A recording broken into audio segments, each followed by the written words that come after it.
What is going on, guys? Bruin Steel here, and welcome back to another WWE broadcast. I'm your host, Bruin Steel, and I'm joined by Canadian Yorker. And tonight we are recapping the Monday Night Raw that took place April 7th, 2025, and it took place in Indianapolis, Minnesota. And it is the road to WrestleMania. 2 weeks, baby. So I can't wait for WrestleMania. Canadian Yorker, excuse me. Canadian Yorker, how's it going tonight? Going well tonight. It's great. There's a lot of things we have to talk about for Raw. WrestleMania is around the corner, 2 weeks away, and I gotta say, what a WrestleMania this will be. It's gonna be quite an interesting WrestleMania um, season. So can't wait to see how this WrestleMania season is gonna be wrapped up. Let's get this started.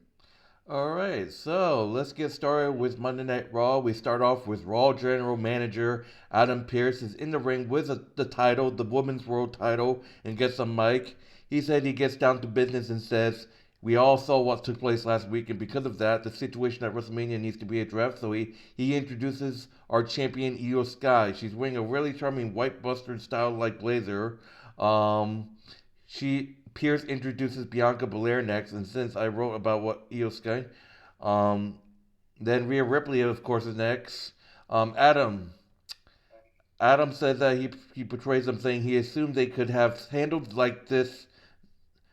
Excuse me. Adam says berates them. Says he assumed they could have handled this like professionals, but now it's incumbent on him to fix the problem, and he gets right to it. It's a triple threat match. Rhea, Bianca, and Io for the Women's World Champion. He needs 3 signatures on the contract. Bianca said a couple weeks ago this would have been really pissed her off, but after she'd been through since Elimination Chamber, she knows she can overcome a triple threat. She's gonna walk out of WrestleMania as champion, and she's gonna go for Rhea to do it, and she signs it. Rhea starts talking, but Bianca cuts her off and tells her just to shut up and sign, and Rhea Ripley does so before throwing the contract back at the EST. They square off. Io steps in, and Rhea shoves her away. Sky throws the mic down and stomps off without signing the contract. She goes to the apron. Adam tries to 10 cents into the other two and springboards into them and lays them out. Io Sky signs the contract and leaves with the title over his shoulder.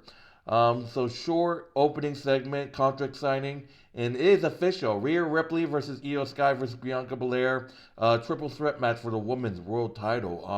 I knew they were going to announce this at some point. What are your thoughts on that contract signing? You know what? I think that Rhea Ripley doesn't deserve her title shot at WrestleMania. I finally have come to this conclusion. Um, because Io Sky beat Rhea Ripley clean. Beat her clean.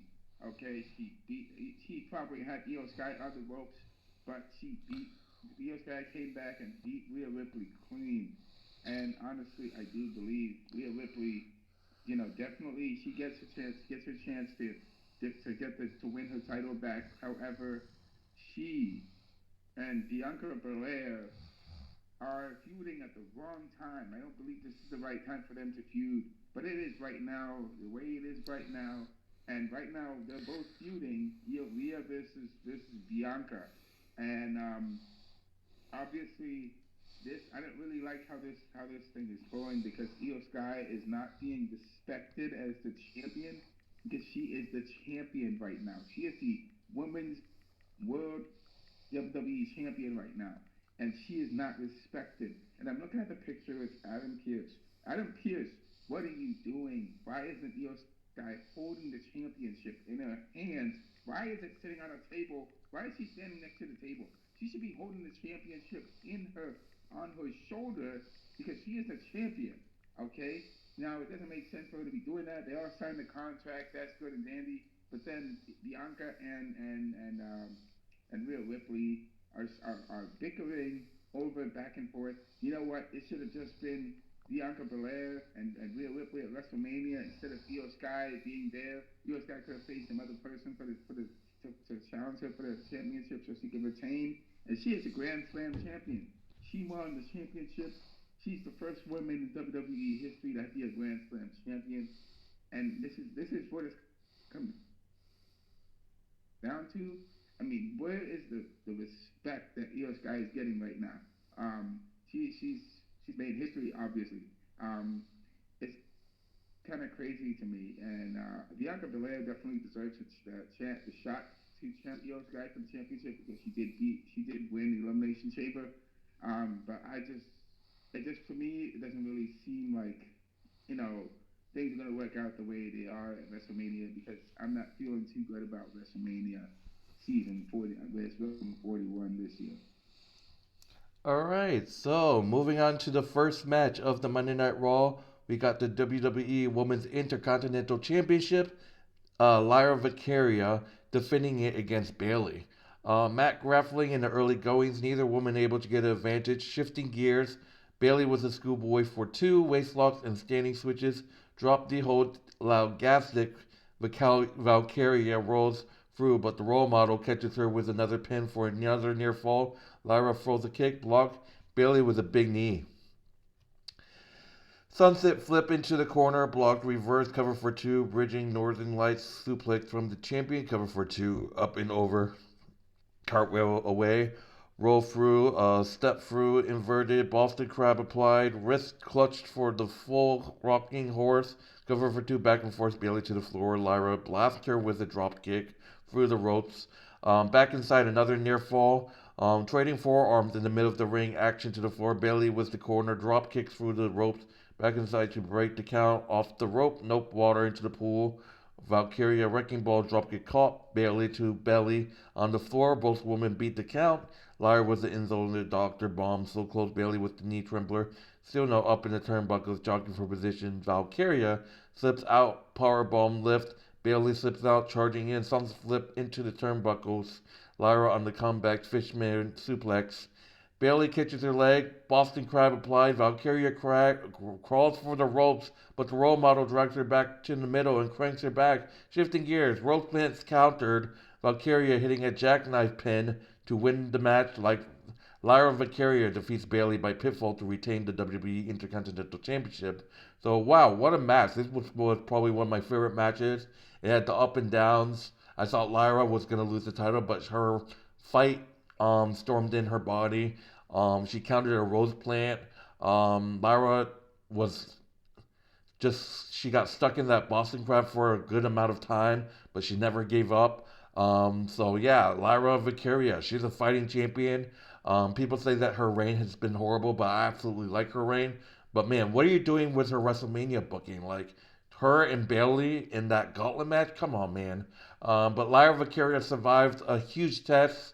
Lyra Valkyria finally beats Bayley. If you guys don't know, Lyra Valkyria has never beaten Bayley in her career, and this is her first win over Bayley. Lyra Valkyria defeats Bayley by pinfall to retain the Women's Intercontinental Championship. So, what are your thoughts on this match? This is a great match. This is terrible booking for this match. This could be the match at WrestleMania because Bayley versus Lyra Valkyria at WrestleMania.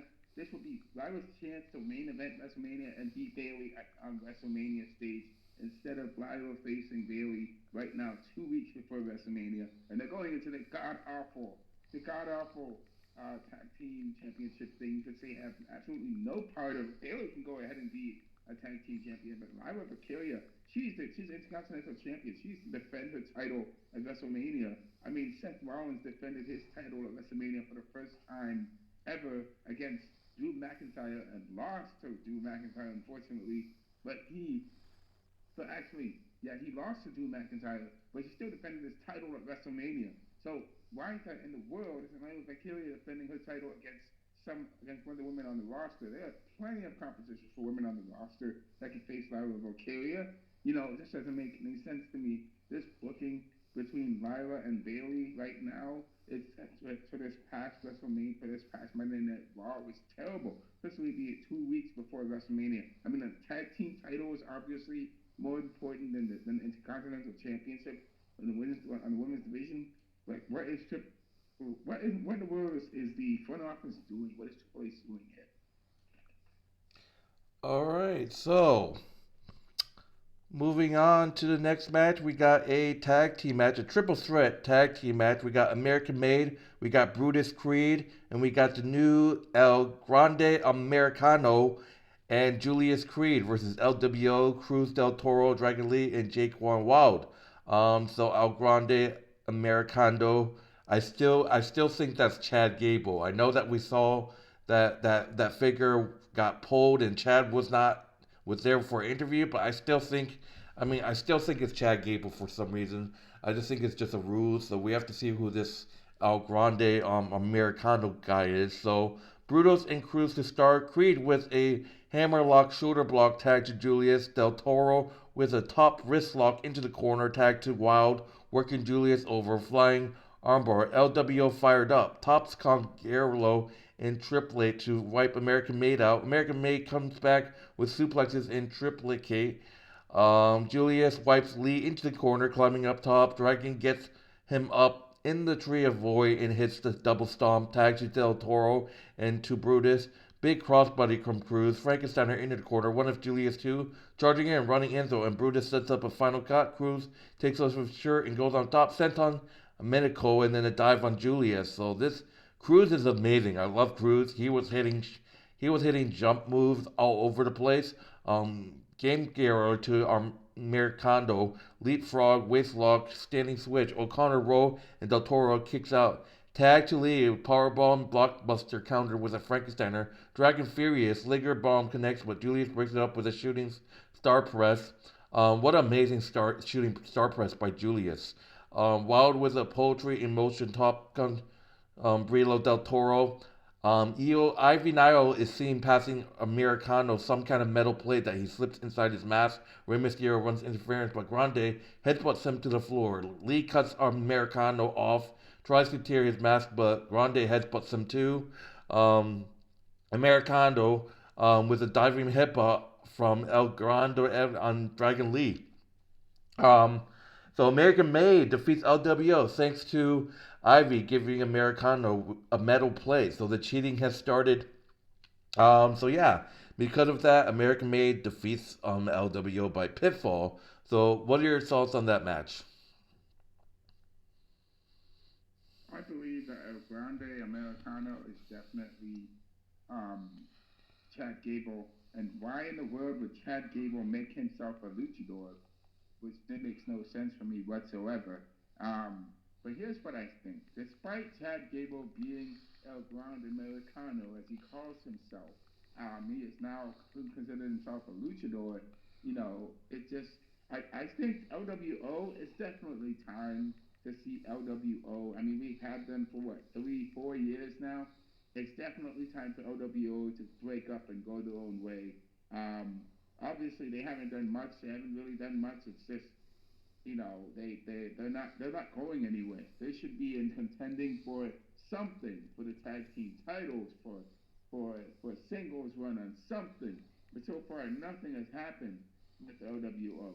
And Brutus Creed and the Creed brothers were once the contenders for the tag team champions. This was just an easy win for the Creed brothers, obviously, because they're an experienced tag team. Chad Gable is a very technical wrestler, and LWO was just outmatched. Obviously, it was just outmatched. It was too. The American Made was just too much for LWO. American Made needs to be pushed more. OWO, it's time for them to go. Obviously they can, Dragon Lee. I don't understand what the reason for Dragon Lee trying to rip off the mask of El Grande Americano. I thought there was honor among the luchador for the luchadors to never break off their mask, to uncover their mask. It just doesn't make any sense that is there going to be and the fact that they have a match at WrestleMania with El Grande Americano versus Rey Mysterio, man. Like what's the purpose of this? What is the purpose of this, man? Did they have some sort of agreement that whoever loses is going to remove their mask? What is the purpose of this of their match at WrestleMania? That doesn't make any sense to me at all.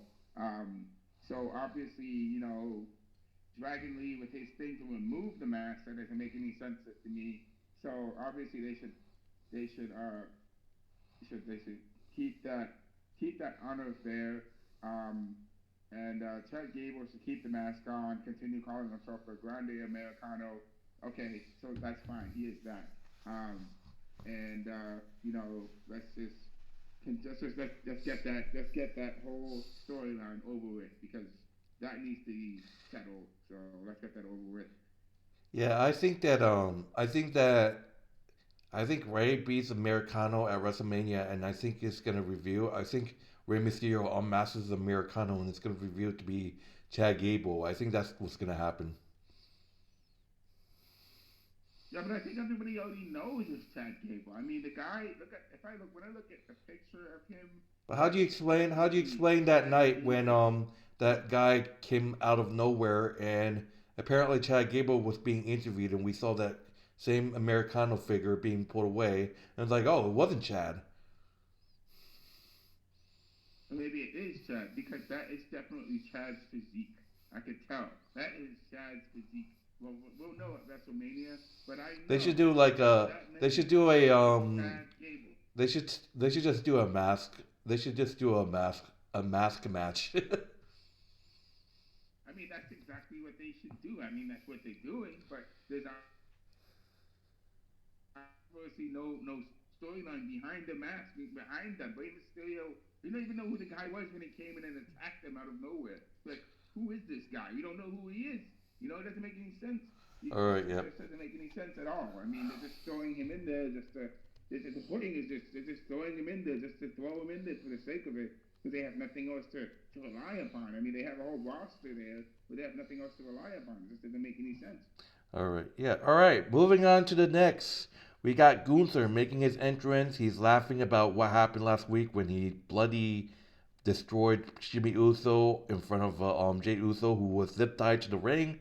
Before he can say anything, main event Jay Uso makes his entrance, but he's a pissed off Jay Uso while the ring general laughs and has a gay old time quite happy with himself. Uso takes his sunglasses off and fixes a look of determination in Gunther's direction, collapsing the mic in both hands as he gets up and occurs to speak. He asks Gunther if Gunther has a mother, if he talks to her, or what they talk about, family stuff, right? How's the wife? How's the grandson? Did you walk the dog? Cook dinner? What did you eat? Regular family stuff. Jay says he has a mother too, and you want to know what he and his mom talked about this week? He had to tell her that her oldest son is laid up in the hospital bed with 15 stitches across his forehead, and you know what she asked him? She said, "Why didn't you protect him, Joshua?" As a grown man, he never lied to his mom, and he's not going to start now, and he admitted that he was afraid of Gunther. Jay said he had a drop of him, playing chess while Uso was playing checkers, but that wasn't enough for him. He had to get his family involved, and you know how he feels about family, especially Jimmy. Gunther waylaid his brother and left him bloody while he was zip tied to the ropes, and now Jim's blood is in his hand too. He never felt so hopeless. Disrespected, mad, angry, damn near scared. He made the whole damn world stop. Violating his twin in front of him made his heart stop. And you know what the crazy thing is? Jay said in his darkest moment, right here in front of the world, a light bulb went off of him. And he ain't that something. He realized that he isn't afraid of Gunther anymore. He tells him to hug and kiss his family before WrestleMania. And the night before, he's going to lay his head down and say a prayer for Gunther. But more so for him, he's going to ask the Lord to forgive him for the man he's about to become. He said because at WrestleMania he's gonna get Gunther for himself, for Jimmy, and for his whole damn family, and he will take the WWE World Heavyweight Championship. So wow, Gunther just pissed off Jey Uso, and Jey Uso is just a dangerous man now. And I said this before, I say it twice. This is his moment. This is his moment. Jay has to win the World Heavyweight Championship. If Gunther retains, I don't know what I have to say.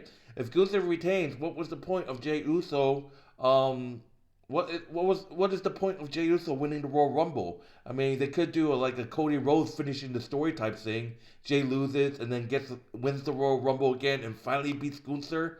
I mean, are they really gonna do that? I'm not sure, but this is Jay's moment. So, what are your thoughts on that segment between Gunther and Jay?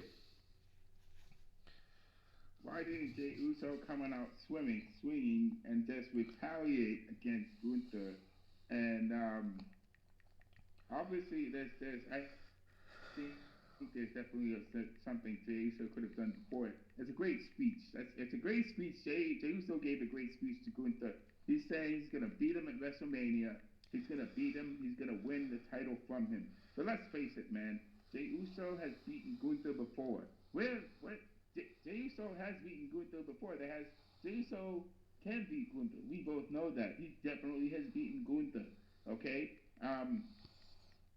I I I mean, honestly, Jey Uso has faced a lot of different other opponents, and I don't think Jey Uso is going to have a problem facing Gunther at WrestleMania. But the fact how they how it's worded, Jey Uso said he's scared, he's afraid, you know, yeah. I mean, I get it. Your brother was in the hospital because of what Gunther did to him, but Jey Uso should have come out with a chair in hand and try to attack Gunther, okay, at right there and then. But it just seems like, Jey Uso came, he gave a great speech to Gunther to his face, he's gonna say he's gonna beat him at WrestleMania, yada yada yada.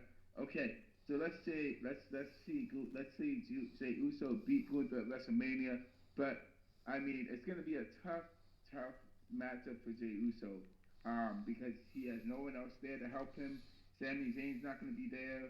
Um, honestly, this should have happened last year. Jey Uso should have faced Gunther last year at WrestleMania and to beat him for the Intercontinental Championship. I would have loved to see that. Sami Zayn was put in his place, and now Jey Uso is facing Gunther right now in WrestleMania. At WrestleMania. So it's going to be an interesting matchup. I think Gunther has been a great champion. Gunther has been a great champion for the World Heavyweight Championship. And let's face it, he can definitely take the championship to great heights, just like how he took it when he was Intercontinental Champion. And because he showed a side of him that was like the old Gunther. He brought the old Gunther back, okay? And Gunther can take the championship if he retains the championship against Jey Uso at WrestleMania. He can take the championship to greater heights, just like how he did with Intercontinental Championship, and that would be great for the prestige of the title, because there are other guys that Gunther can face. Sheamus has not had a chance to face Gunther to beat him and to win a championship off of Gunther. I think Sheamus or any of those guys back there, they can definitely come out and face Gunther if Jey Uso loses at WrestleMania. But let's just keep the fingers crossed and see what will happen at WrestleMania. All right, so moving on to the next match, we got another championship match. It's holy shit. We got the World Tag Team Championship match. We got the New Day, Kofi Kingston and Xavier Woods versus the War Raiders, Erik and Ivar. So Ivar and Kingston to start off the ropes, leapfrog. Warbeard bowls him over and Kofi scrambles to the floor for a breather. Tag to Erik. Unicorn Stampede cuts him off, but he boils him over and tags Ivar back in. Freight Train Crossbody. Tag back to Erik, slamming Warbeard into Woods, throwing him into the floor. The War Raiders throwing their weight around on the floor. Woods and Ivar down and out. Tags made. Erik in the hot with laterals, a Northern Lights suplex, and a gut buster for Xavier when he runs in, followed by a running knee. Tag to Warbeard. Assisted power slam on Woods. The springboard heart attacks on Kingston, but Xavier breaks it up. A chair comes to play. Xavier Woods does the Eddie Guerrero special, but it didn't work. I think it was Erik or Ivar grabbed it, but Ivar accidentally hit Xavier Woods in the gut. The referee saw it, and the New Day wins by disqualification.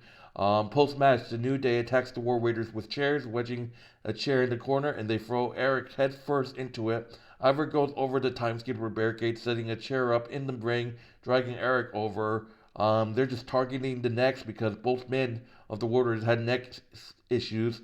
Was cranking his neck through it, and referees and Road H swore to break things up. So, costly mistake by the War Raiders, but the New Day's pissed off that they won by disqualification, saying that they're the most deserved tag team to win the championship. So, what are your thoughts on the New Day defeating the War Raiders by disqualification?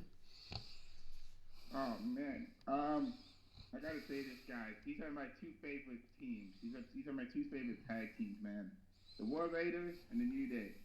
And you know, I think but let's just say the War Raiders, that they are great tag team champions. They need more tag team title defenses, and it's great that they are getting the chance to defend their title.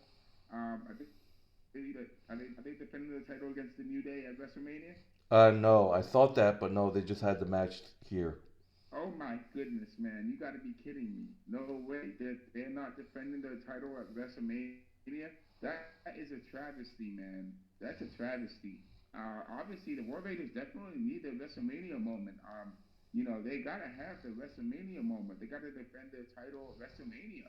I mean, this year's WrestleMania doesn't make any sense to me. You have a bunch of guys. You have you could have the War Raiders defending their title at WrestleMania against an actual tag team, and not like they could defend their title at WrestleMania. They could beat the New Day at WrestleMania, and then have a setup where the New Day can beat them later on. This doesn't make any sense. This is just getting more frustrating to talk about. But let's just face it. It's a great win for the New Day. The New Day, they lose their matches when they win. When they play fair, but when they cheat, they win. So hey, it's great that Xavier Woods took a leaf from Eddie Guerrero and was able to pull an Eddie Guerrero on Ivar and Erik and get the win against them. So that's great for the New Day, because I think the New Day they're such an interesting tag team. Now that they're healed, so they can do more things. So I think that's great for them. They get a chance to beat the champions, and let's see. I would love to see more interaction between the New Day and the War Raiders, because they have an interesting feud going on right now, and it'd be great to see them do more and see what happens between them.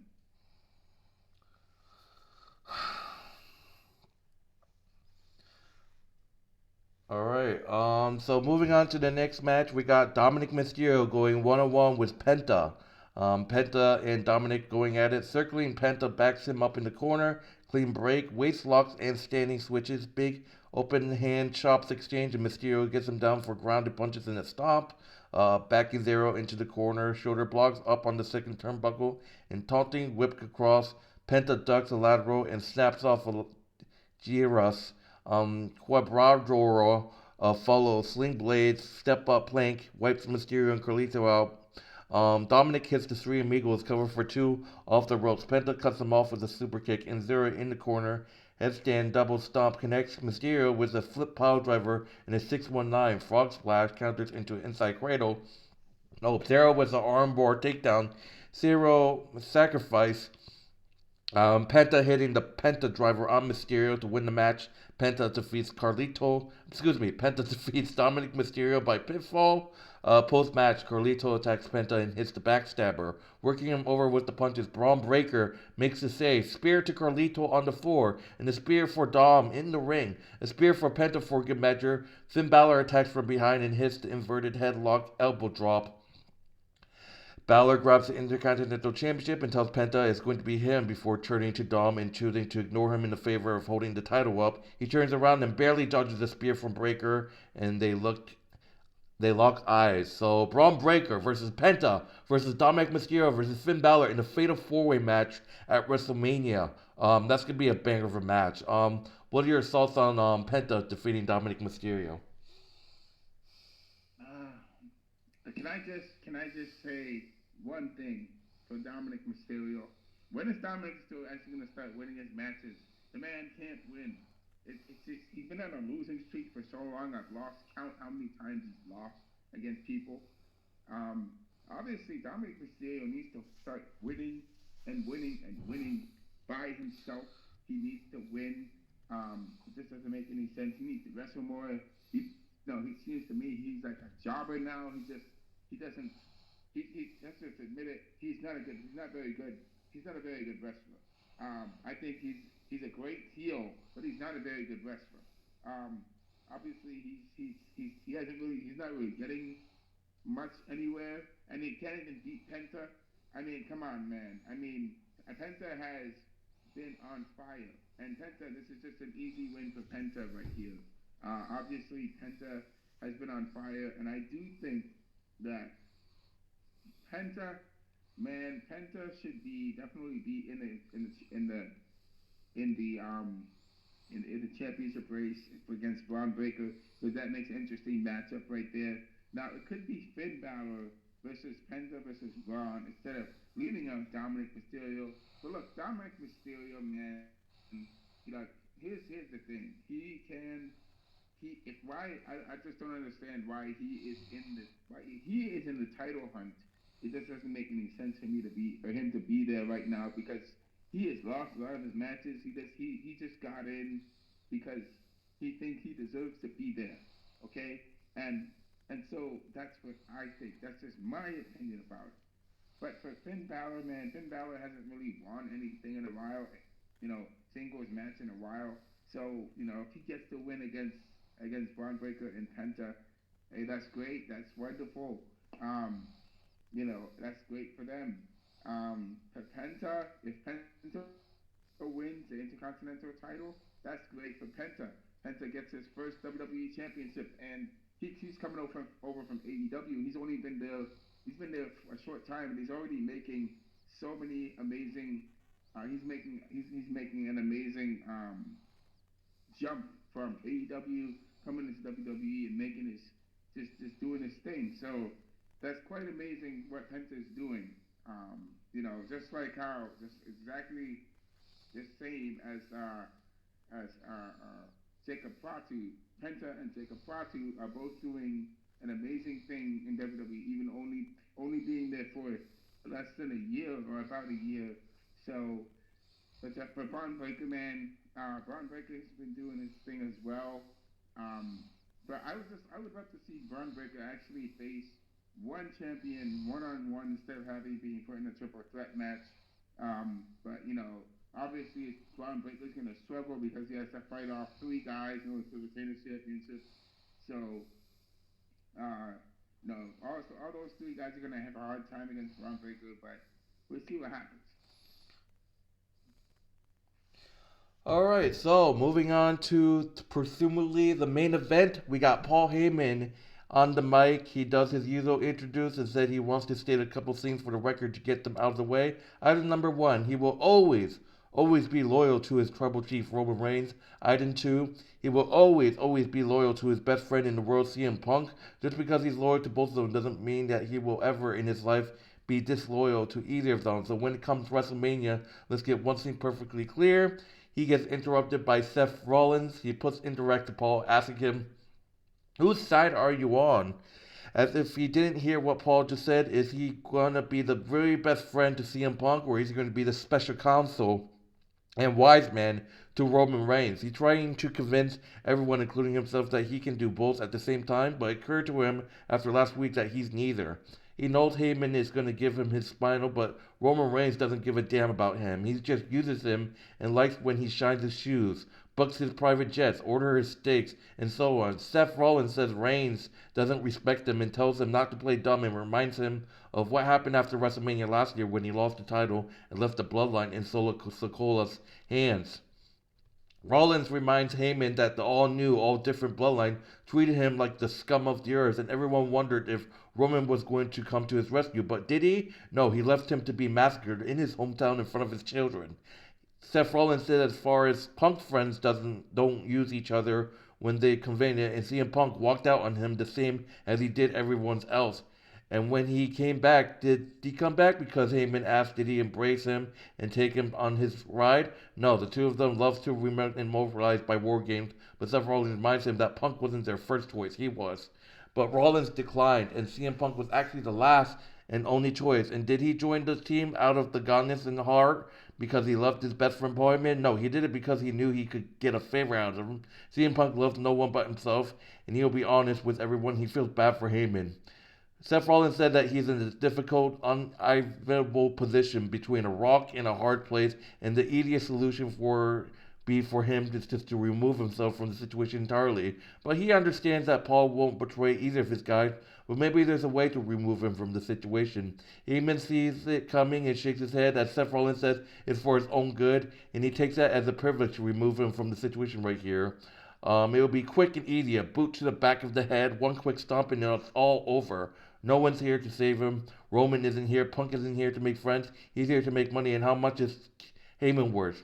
Seth Rollins pokes him and slaps him, asking how much he's worth, shoving him. Finally, Paul breaks and grabs him by the label and tells him not to put his damn hands on him again. Rollins pie face him into the corner, but CM Punk is here to save his friend. Double leg and brawling out to the floor. Punk throws him over the announce table and they brawl down the ringside area. And CM Punk throws the top steel step away, punches in the front of the bottom one, grinding Seth Rollins' face into the steel. Punk lines him up, running start, but Rollins rolls into the ring and catches CM Punk with blackout, a stomp. When he crawls into the ring, he goes for one on Paul, but short stops and tells Paul that now he owes him a favor.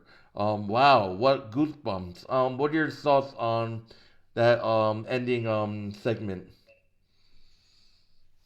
Goosebumps, nothing, man. I don't believe Paul Heyman owes Seth Rollins no favors. Paul Heyman has no favors to no one. He already did his favor for CM Punk.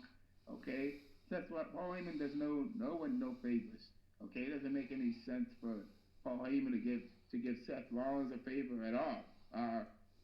Paul Heyman obviously knows that he is with the tribal chief and he's loyal to the tribal chief. He pledged himself to be the tribal chief's wise man. He pledged himself to be a man who he's going to be standing behind Roman Reigns. But just like how it's going to make a Godfather reference here. If anyone remembers Godfather 2, when Fredo betrayed his Godfather. I'm forgetting the guy's name right now. When Freddy betrayed his brother, and his brother just knew that it was him. He knew it was him. Obviously, it's not the same type of situation, but could we see a similar type of situation in WWE with Roman Reigns being betrayed by Paul Heyman because at the hands of CM Punk, wanting Paul Heyman to be by his side? Could that happen at WrestleMania? That could happen at WrestleMania. We could see it happen. And I don't think that Seth Rollins obviously has absolutely no standing history that I know of with Paul Heyman, for Paul Heyman to owe him any favor whatsoever. So here's the thing. CM Punk has tried to save Paul Heyman from getting beaten up by Seth Rollins.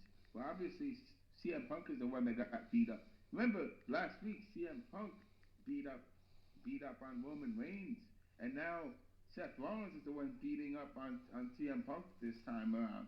So what's that? What does that tell us? Is that what's going to happen at WrestleMania? Are we going to see Seth Rollins beat CM Punk and Roman Reigns, or is Roman Reigns going to beat the both of them? Or is CM Punk going to beat the both of them? We don't know. I don't know what's going to happen. Obviously, there's a lot of things that's going on right now. There's some things that are going on behind the scenes that we don't know about. Obviously, it just doesn't make sense. If you ask me, I think Seth Rollins should have just curb stomped Paul Heyman right then and there in the ring and said, no favors, no one's getting no more favors, absolutely no more favors. We're done.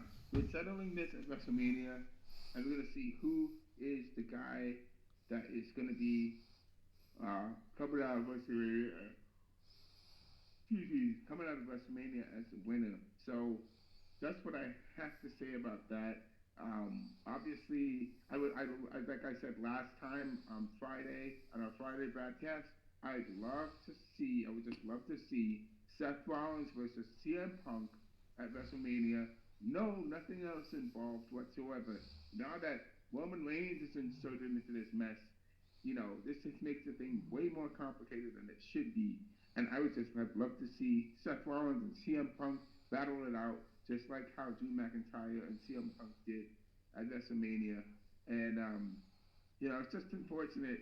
I just don't think that this is going to be a very good matchup going into WrestleMania. This is not good. Absolutely not good whatsoever. And I'm not feeling pretty confident at all. Looking at the scene, I'm not feeling confident. All right, so that will do it for Monday Night Raw. Thank you guys for watching. In terms of grading, I love this show. There were some great matches. Not so some matches, but yeah, I'm gonna go ahead and give this an A minus. How about you? I'm giving this a C. Jesus Christ. um, I'm just not feeling too good about how things are looking up, shaping up. I'm not feeling too good about how WrestleMania is shaping up, so I'm giving it a C. Alright, so that would do it, guys. Thank you guys for watching. My name is Bruin Steele. This is Canadian Yorker. If you haven't done so, like, subscribe. Check out Canadian Yorker's YouTube channel. Link will be in the description, as well as our wrestling channel, which is WWE Wrestling Bros. Link will also be in the description of this video. And it is the road to WrestleMania. I can't wait for WrestleMania. Canadian Yorker sounds like he's not really excited. So, but anyways, yeah, my name is Bruin Steele. This is Canadian Yorker. Take it easy. Enjoy the rest of your night. See you guys in the next broadcast. See you in the next one.